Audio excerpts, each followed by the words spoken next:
ನಮ್ಮ ಅಡುಗೆ ವಿಶ್ವಕ್ಕೆ ಬನ್ನಿ. ಇವತ್ತು ನಿಮಗೆ ಪಾಲಕ್ಕಿಂದ ಪಕೋಡ ಹೇಗೆ ಮಾಡಬೇಕೋ ತೋರಿಸ್ತೀನಿ ರೀ. ಒಂದು ಸಲ ಈ ಥರ ಮಾಡ್ಕೊಳ್ಳಿ. ಇದಕ್ಕಾಗಿ ನಾನು ಒಂದು ಕಟ್ಟು ಪಾಲಕ್ ತಗೊಂಡಿದ್ದೀನಿ ರೀ. ಇದನ್ನು ಬಿಡಿಸ್ಕೊಳ್ಳಿ, ಸ್ವಲ್ಪ ಸಣ್ಣದಾಗಿ ಹಚ್ಕೊಳ್ಳಿ. ನೀರು ಹಾಕ್ಕೊಂಡು 2-3 ಸಲ ಚೆನ್ನಾಗಿ ತೊಳ್ಕೊಳ್ಳಿ. 1/4 kg ಹಾಲು ತಗೊಳ್ಳಿ. ಇದನ್ನು ಬೇಯಿಸ್ಕೊಂಡು ಸಿಪ್ಪೆ ತೆಗೆದುಕೊಳ್ಳಿ, ಎಲ್ಲ ತುರ್ಕೊಳ್ಳಿ. ಈ ಥರ ತುರ್ಕೊಳ್ಳೋದ್ರಿಂದ ಉಂಡೆ ಉಂಡೆ ಇಲ್ದಂಗೆ ಚೆನ್ನಾಗಿ ಸ್ಮ್ಯಾಶ್ ಆಗುತ್ತೆ. ಬಾಣಲಿಯಲ್ಲಿ 2 ಟೇಬಲ್ ಸ್ಪೂನ್ ಎಣ್ಣೆ ಹಾಕ್ಕೊಳ್ಳಿ. ಅರ್ಧ ಸ್ಪೂನ್ ಶುಂಠಿ ಬೆಳ್ಳುಳ್ಳಿ ಪೇಸ್ಟ್ ಹಾಕ್ಕೊಳ್ಳಿ. ಹಸಿ ವಾಸನೆ ಹೋಗೋವರೆಗೂ ಹುರ್ಕೊಳ್ಳಿ.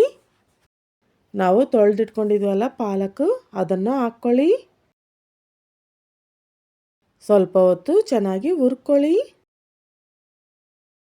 ನೋಡಿ ಬೆಂದೋಗಿದೆ ಅಲ್ವಾ. ಸ್ವಲ್ಪ ಹಿಂಗೆ ಹಾಕ್ಕೊಳ್ಳಿ. ಇನ್ನು ಸ್ವಲ್ಪ ಹೊತ್ತು ಚೆನ್ನಾಗಿ ಹುರ್ಕೊಳ್ಳಿ.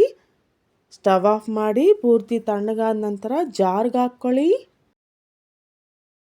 ನುಣ್ಣಗೆ ಮಿಕ್ಸಿಗೆ ಹಾಕ್ಕೊಳ್ಳಿ. ಒಂದು ಬಟ್ಲಲ್ಲಿ ನಾವು ತುರಿದಿಟ್ಕೊಂಡಿರೋ ಹಾಲು ಎಲ್ಲ ಹಾಕ್ಕೊಳ್ಳಿ. ಹಾಗೆ ಮಿಕ್ಸಿಗೆ ಹಾಕ್ಕೊಂಡಿರೋ ಪಾಲಕ್ ಹಾಕ್ಕೊಳ್ಳಿ. 1 ಕಪ್ಪು ಕಡಲೆ ಹಿಟ್ಟು ಹಾಕ್ಕೊಳ್ಳಿ. ರುಚಿಗೆ ತಕ್ಕಷ್ಟು ಉಪ್ಪು ಹಾಕ್ಕೊಳ್ಳಿ. 1 ಸ್ಪೂನ್ ಖಾರ ಹಾಕ್ಕೊಳ್ಳಿ.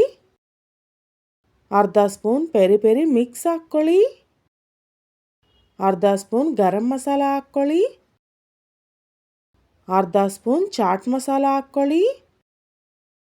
ಅರ್ಧ ಸ್ಪೂನ್ ಜೀರಾ ಪೌಡರ್ ಹಾಕ್ಕೊಳ್ಳಿ. ಎಲ್ಲ ಚೆನ್ನಾಗಿ ಕಲಿಸ್ಕೊಳ್ಳಿ. ಈ ಥರ 1 ಸ್ಪೂನ್ ಜೀರಿಗೆ ಹಾಕ್ಕೊಳ್ಳಿ. ಹಾಗೆ ಹಾಕಬೇಕಿತ್ತು, ಮಿಸ್ ಆಯಿತು ರೀ. ಈ ಥರ ಹಾಕ್ಕೊಂಡು ಕಲಿಸ್ಕೊಂಡ್ರೆ ಎಲ್ಲ ಚೆನ್ನಾಗಿ ಮಿಕ್ಸ್ ಆಗುತ್ತೆ ರೀ. ಬಾಣಲಿಯಲ್ಲಿ ಎಣ್ಣೆ ಇಡಿ. ಎಣ್ಣೆ ಚೆನ್ನಾಗಿ ಕಾದ ನಂತರ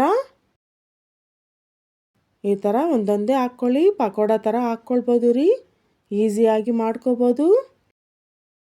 ತಿರುಗಿಸ್ಕೊಳ್ತಾ ಗೋಲ್ಡನ್ ಬ್ರೌನ್ ಕಲರ್ ಬರೋವರೆಗೂ ಕರೀರಿ. ಅಷ್ಟೇ ರೀ. ಎಷ್ಟೋ ಈಸಿಯಾಗಿ ಎಷ್ಟೋ ಟೇಸ್ಟಿಯಾಗಿರೋ ಪಾಲಕ್ ಪಕೋಡ ರೆಡಿ ಆಯಿತು ರೀ. ನೀವು ಒಂದು ಸಲ ಟ್ರೈ ಮಾಡಿ. ಇಷ್ಟ ಆದರೆ ನಮ್ಮ ಅಡುಗೆ ಚಾನಲ್ನ ಸಬ್ಸ್ಕ್ರೈಬ್ ಮಾಡ್ಕೊಳ್ಳಿ ಮತ್ತು ಹೊಸ ರುಚಿಗಳನ್ನು ಅನುಭವಿಸಿ.